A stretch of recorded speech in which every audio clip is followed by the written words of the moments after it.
Alright, number one, we're going to go through this pretty fast. So, here we go. Number one, what is my amp, Derek?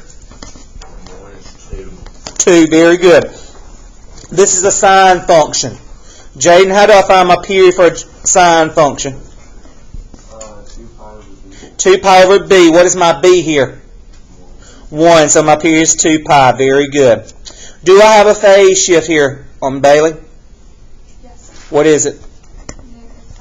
Very good, negative pi over 2. Do I have a vertical shift here, Harrison? Yes. What is it? Very good. Would I need to make a table? Yes. So, possibly, yes. I would, because I have to see it visual. Some of y'all can do it in your head.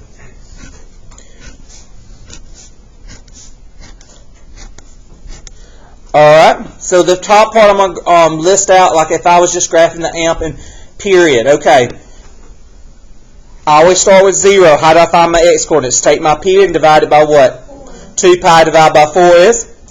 So I'm going to start with pi over 2, and on the next one and go up by that. Pi over 2, 2 pi over 2, 3 pi over 2, 4 pi over 2. I'm reducing as I go. 5 pi over 2, 6 pi over 2, 7 pi over 2, 8 pi over 2. Now I do my amp. Notice this is sine. Well, I start at my origin or start at my amp? So it's be 0, go up to 2, back to 0, negative 2, 0, 2, 0, negative 2, 0. Are there any questions so far? Phase shift. I would add that to my what coordinates?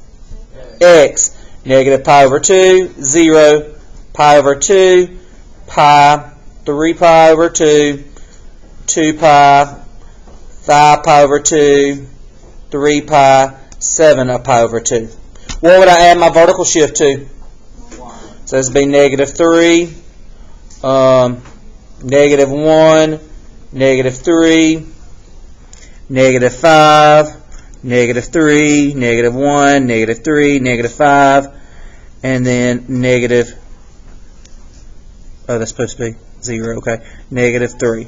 I'm not going to graph it, but do you understand how we got that? Next, we talked about tangent. Anybody got a question? Tangent. How do I find my tangent, the period of a tangent, Nick? Pi over b. So my b value is what, class? So pi divided by 2/3 will give me a period of what? 3 pi over 2. Now I need to find my asymptotes. How do you find the asymptotes of a tangent graph? Plus or minus 1/2 times the period. So I get plus or minus 3 pi over 4. Are there any questions so far? Alright.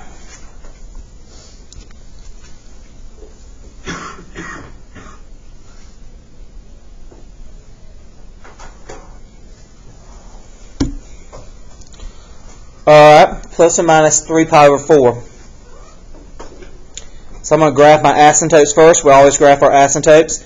Now, on a tangent, are you going to have a point at the origin? Okay. So, I'm going to go over here to 3 pi over 4 and negative 3 pi over 4.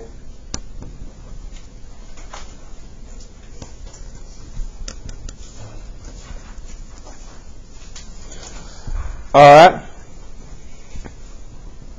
Tangent goes like this.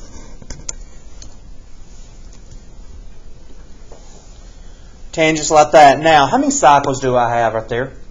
1. How many cycles do I need? 2. So I need to find another point and another asymptote. Okay, if the distance from here to here is 3 pi over 4, what's going to be the distance from here to here? Add another 3 pi over 4. So what would that be? 6 pi over 4, which will be 3 pi over 2. Does everybody see that?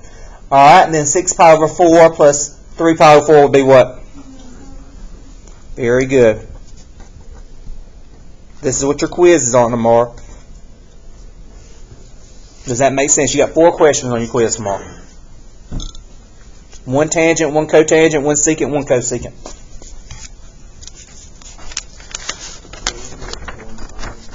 What now, buddy? You talking about this way? No, because I just make y'all go that way. You don't have to go the other way. All right, number 4, cotangent of 3 theta. What is our period? What would be our period here? Pi over 3. How do you find the asymptotes? That's right, Matthew. 0 and pi over 3. Okay, let's graph that.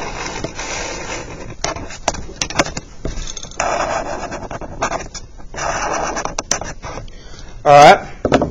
We're going to have an asymptote. In cotangent, is there an asymptote at the origin? Yes, I'm going to show the best way I can right there. Pi over 3. Negative pi over 3. Do I have enough asymptotes in this particular problem? Yes, I have 2. I have this set, and this set. So I just need to find the point in the middle. I kind of drew this funky. How would I find that? Divide it by what? 2. What's pi over 3 divided by 2?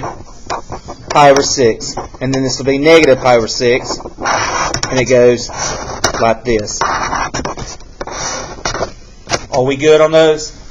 Is that coming back to you? Now, if this had been negative cotangent, it would have looked like a what graph? Tangent. Are we good on that? Do I need to do a cosecant or secant, or are we good?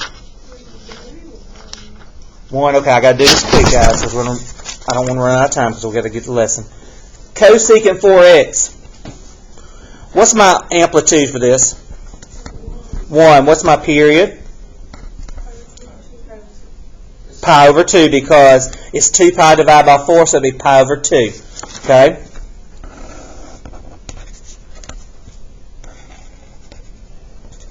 Okay, I'm going to take this, divide it by 4. What would that be? So it's 1 pi over 8. 2 pi over 8 reduces. 3 pi over 8. 4 pi over 8. 5 pi over 8.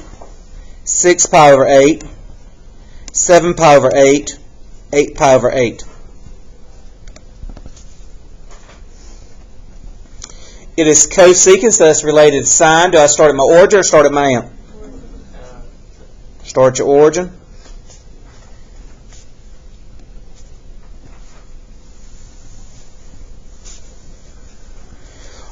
Where do you know to put your asymptotes? Where it crosses the what?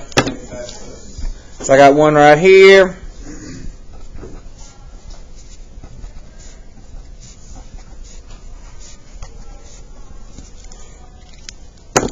And then I draw my curves.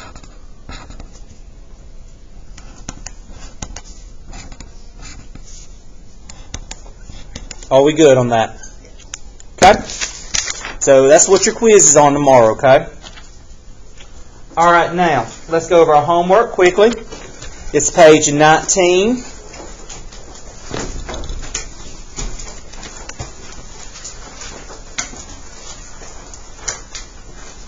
Test number 5, the period is pi over 3. Your asymptotes will be at plus or minus pi over 6.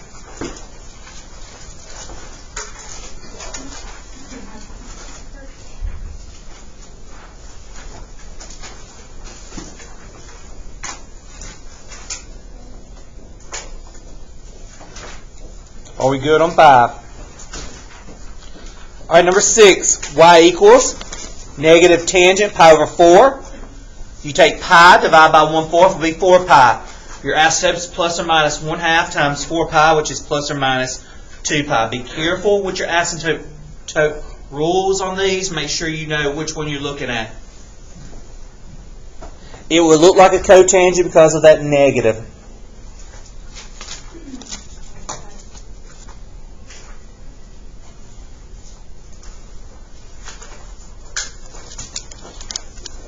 Number 7, y equals negative cotangent 1/2 theta.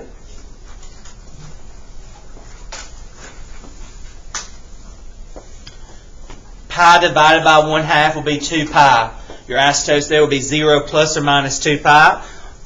You have enough asymptotes, so you have to divide this by 2 and get pi and negative pi as that center point. At first I had done the asymptotes for tangent, so that's why I had to take this over this, so be careful.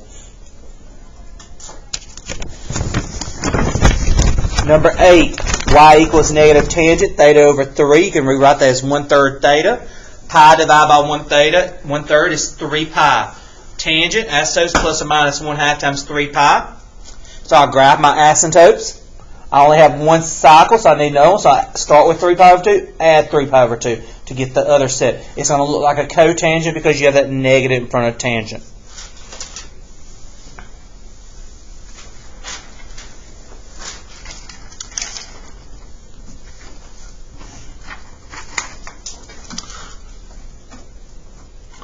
Are there any questions on the first 4 homework?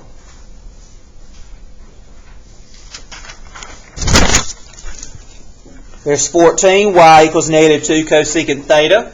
Amplitude is 2, period is 2 pi, divided by 1 is 2 pi. Cosecant is related to sine. Just remember, normally sine goes up here, but because of the negative, it's going to be reflected, okay? What would be the domain range? Domain, I'm not going to ask you that on this because you can't write. Range would be, no, you can't. Range would be easy because it's going from negative infinity to negative 2, isn't it? Bracket, union 2 to infinity. But you can't write the domain using interval notation because every one of these is a break, so you couldn't write it. All you could put was x cannot be equal to pi n because your asymptotes are occurred at intervals of pi. Does that make sense? But I'm not going to ask you domain. Only when I ask you domain range on sine and cosine, okay? But do you realize why you can't write the domain in interval notation here? Because you have to take into account every asymptote, and you can't write that on for infinitely forever. Number 15, your asymptote, your amplitude, is 2. Your period is 4 pi. Normally cosine starts up here, but since secant is going to start down here. It's like Christmas colors.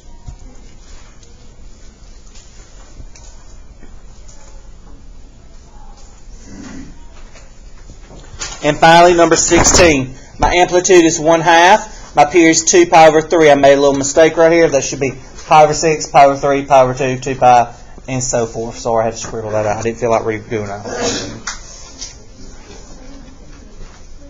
Did I mess up? What did y'all just do homework do? 14 and 16. Oh, I'm sorry. I did 15 just for fun, I reckon. You already did 15, haven't you? I think so. All right, we good on our homework. Thank you. All right, then on Friday we started talking about the inverse trig function. Let's look up here and review. Inverse sine, you can call it arc sine or use the inverse symbol, that little something raised to -1. So both of those mean the same thing. Okay, in order to have an inverse, it has to be 1-to-1. Our trig function is 1-to-1. No, but did they make it 1-to-1? Yes, because they restricted it in a domain. So you have to remember that. Range is restricted to here, negative pi over 2 to pi over 2. So what quadrants are we talking about there? 1 and 4. Does that make sense? Pay attention. 1 and 4. Now, can your answers be negative pi over 2 and pi over 2? Yes. Why? What symbol allows that? The bracket. So in case, let's just say this. If our answer was, if we thought back, it was 7 pi over 4. Yes, 7 pi over 4 is in quad 4. But could you write 7 pi over 4? Because how many times does 4 go into 7? 1. 1 and 3/4. Does 1 and 3/4 fall between the interval negative 1/2 and 1/2? No, but I could rewrite 7 pi over 4 as what? Negative pi over 4. Would that fall between? Okay. Cosine, same terminology. It's restricted between 0 and pi. Can these be your answers? Yes, because what's around them?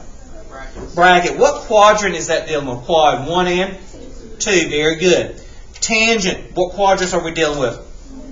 1 and 4. Can these two be your answers? No. So if your answer is pi over 2, do you write pi over 2? No, you put does not exist. Does that make sense? Okay. Let's review just 5 of these problems here. You do not have these. I just want to make sure we understand these. I can say the inverse of cosine, or I can say arc cosine. Does everybody understand that? I want the arc cosine of square root of 3 over 2. Are you dealing with the x coordinate or the y coordinate? X. Your x is positive. Would that be quad 1 or 2? 1. So you think of quad 1. What family are you dealing with here? Pi over 6 or pi over 3? Pi over 6. What family member of pi over 6 is in quad 1? That's your answer. Number 2, arc sine of negative square root of 2 over 2. Okay, sine comes out of quad 1 and quad 4.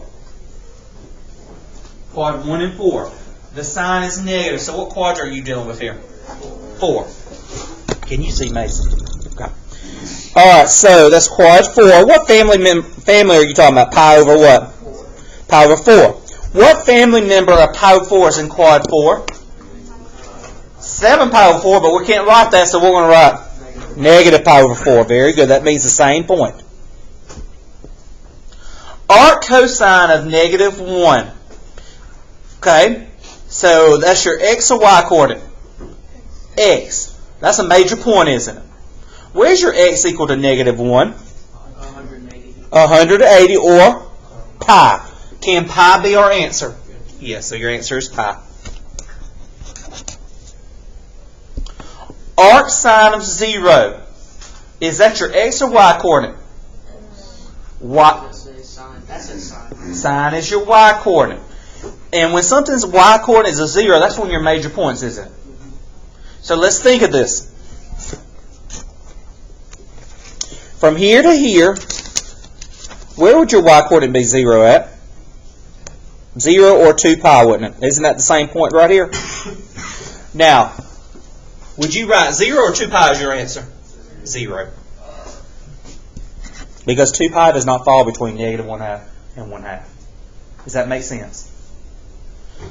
And number 5, arc tan of negative 1. Tan falls in what quadrant? 1 and 4. Where would your tangent be negative at? 4. Which family gives you... Now, by now, you probably have this memorized. Pi over 4, if you find the tangent of that equals 1, doesn't it? Pi over 3 equals square root of 3. Pi over 6 equals square root of 3 over 3. Have you learned those by heart now? Yes. So which of these will give you something dealing with 1? Pi over 4. But you want the one that's in quad 4 that is in the interval. So what would be your answer? Do you see how that works? Okay. So let's continue that. Let's turn back to page. We're on this page right here, page 13. And we're going to finish all the tangents on this page.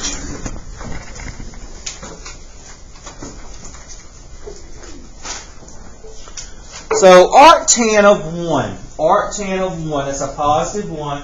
Would that come out of quad 1 or quad 4? 1. What family does that deal with? Pi over 4. What family member of pi over 4 is in quad 1?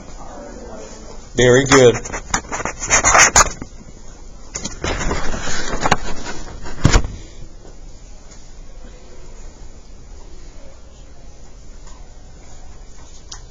Number 13. Arc tan of square root of 3. Okay, that's positive. Now let's think tangent. Tangent's the definition of tangent is y divided by x. So you got to get a positive. That means it's going to be same signs. So quad 1 or quad 4? Quad 1. Which one family member, pi over 6 or pi over 3, gives you square root of 3? Pi over 3. Pi over 3. So which family member of pi over 3 is in quad 1? Pi over 3. Very good.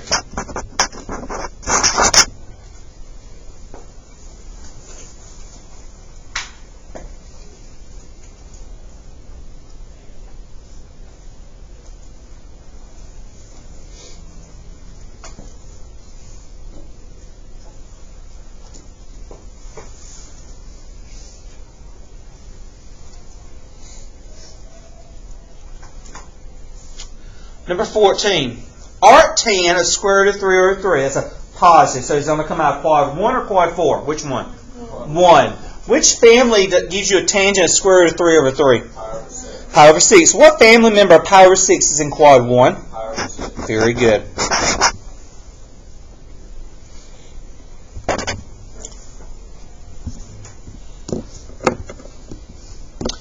Arc tan of 0. That means when I say y divided by x, I get 0.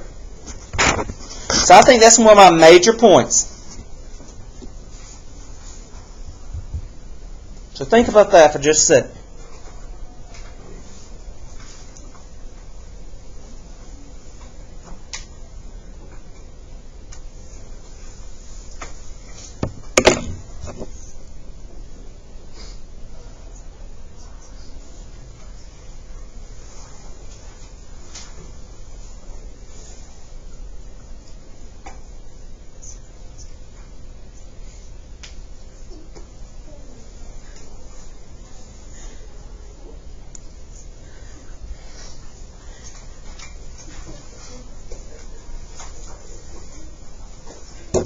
Alright. Where would, if I said y divided by x, where would I get a tangent of 0? 0, very good.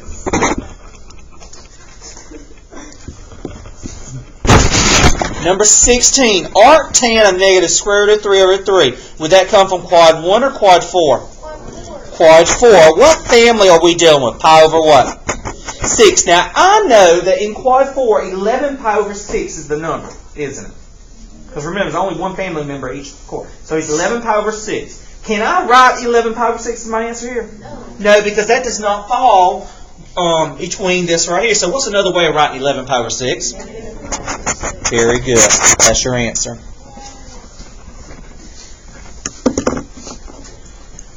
Are there any questions on that? Now, guys, I'm going to ask you something. When it's presented like that, did we study anything that has negative 1/4? Okay. That does not exist in this case, okay?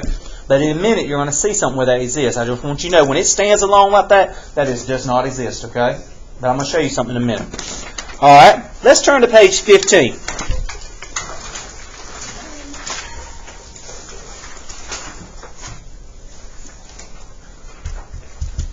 What's this look like that we've done before?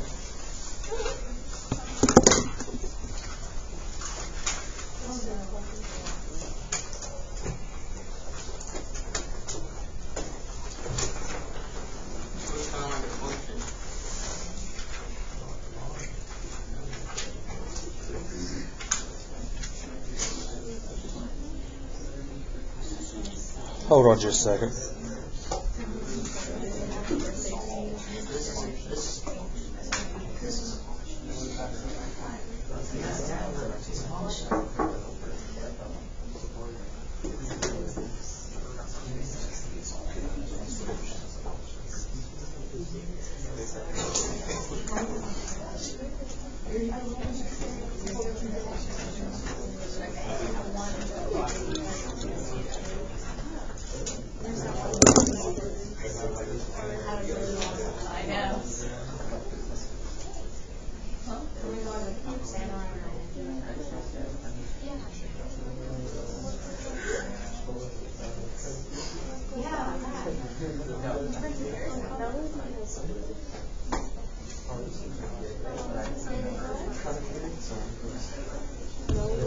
Alright, here we go.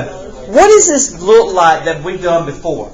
Starts with C and ends in position.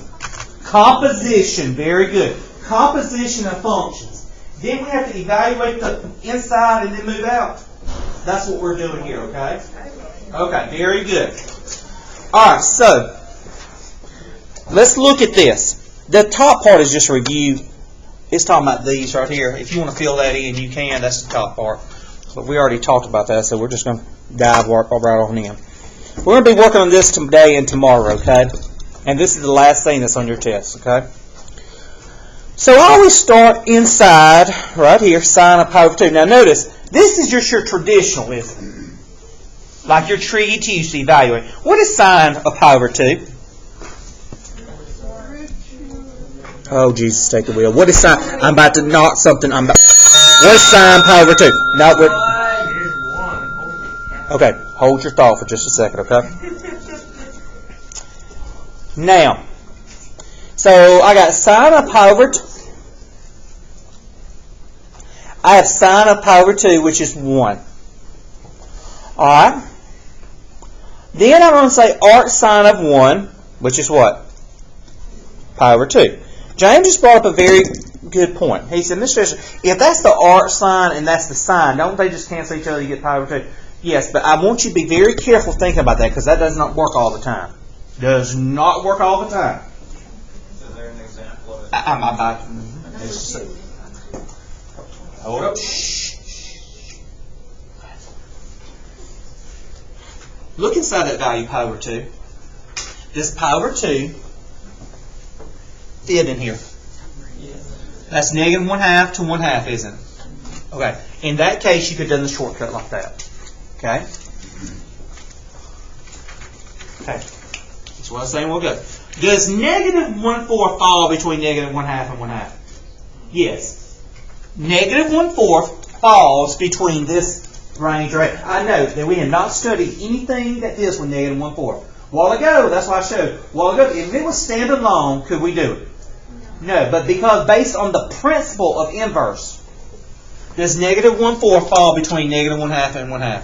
Yes, so your answer would be negative 1/4. So it's just the answer. Hold up, I'm going through all. I'm about to show you when it doesn't work in just a minute, okay? Just hold on. Number 3. And first of all, notice that these are dealing with the same function, like the function inverse. If I had arc sine and cosine, could I do this shortcut? No. Now let's look here. Arc tan and tan. I look at my inside value, pi over 2. Does pi over 2, would this work for this one? No. Because pi over 2 has a what around it? It would have a what? So what would this be? Does not exist.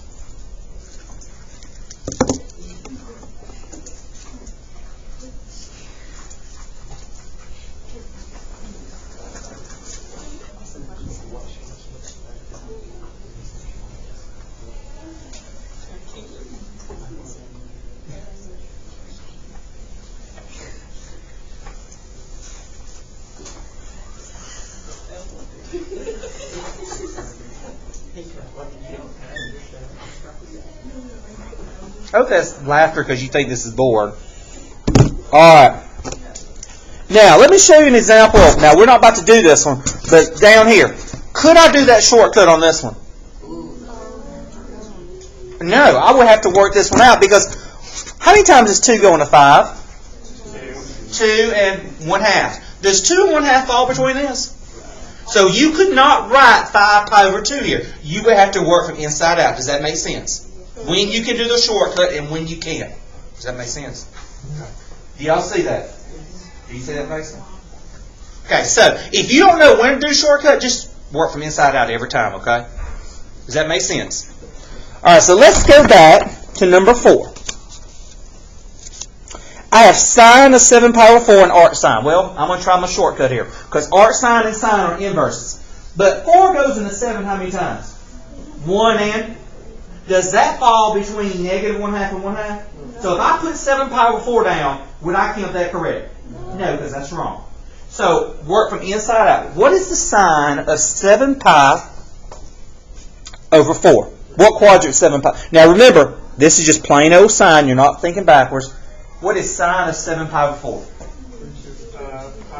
Square root of 2. What quadrant is that in? Oh. 4. So your sine would be what? Negative. So it would be negative square root of 2 over 2. So arc sine of negative square root of 2 over 2. Now, Derek, what is my interval for arc sine? What do I think about for my interval for arc sine? Look up there. Which one? Derek, which one of these intervals would I look for arc sine? Top one. Very good. That's dealing with quad 1 and 4.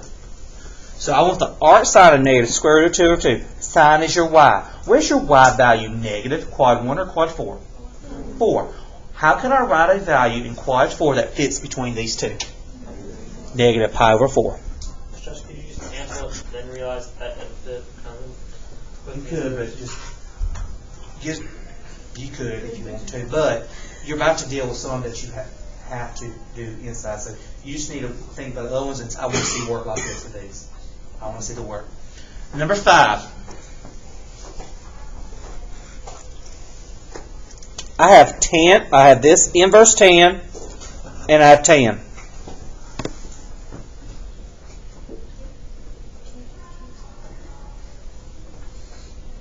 What's wrong with that problem? Yeah, hey buddy. Just come in and sit down because it's gonna be a while.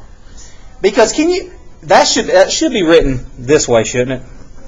Because if it was inverse tan, it wouldn't be a radian right there. It would be like a value, wouldn't it? Does that make sense? I made a typo there. Does that make sense? Okay. So let's think here. When they're the same like this, I can do my shortcut. Let's see here. Tan of pi. Does pi over 3 fall between these two right here? So what happens to your tangents? They do what? Cancel. So it's pi over 3. Oh, it falls in between them. It is equal. Yes. Hold on. I got two people. Tyler, yes. That's what I was going to ask. If it falls within the range, it just get everything the same. Mm-hmm. If it's the same thing, yes, Holly. Yes, we're about to. Yes. No, number 8 is written correctly. Yeah. All right, number 6. Your cosines. So we see if we can do a shortcut. Does 3 pi over 4 fall between 0 and pi? What? That's 0 and 1 whole, isn't it? So does 3/4 fall between 0 and 1 whole pi? Yeah. So can I do my canceling out?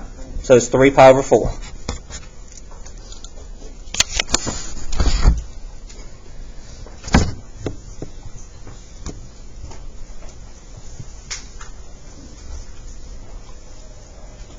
All right, James, pay attention to this number 7. This is where you can't do what you're talking about. Okay. Sine of 2 pi over 3. Sine and arc sine. You say, oh, let's see if we can cancel it out. That's 2/3, isn't it? Now, 2/3 is 0.67, isn't it? Does 0.67, this is sine, fall between -1/2 and 1/2? No, 0.67 is higher than 1/2, isn't it? So can I cancel this out? No. Okay, now watch this. What is my sine value of 2 pi over 3?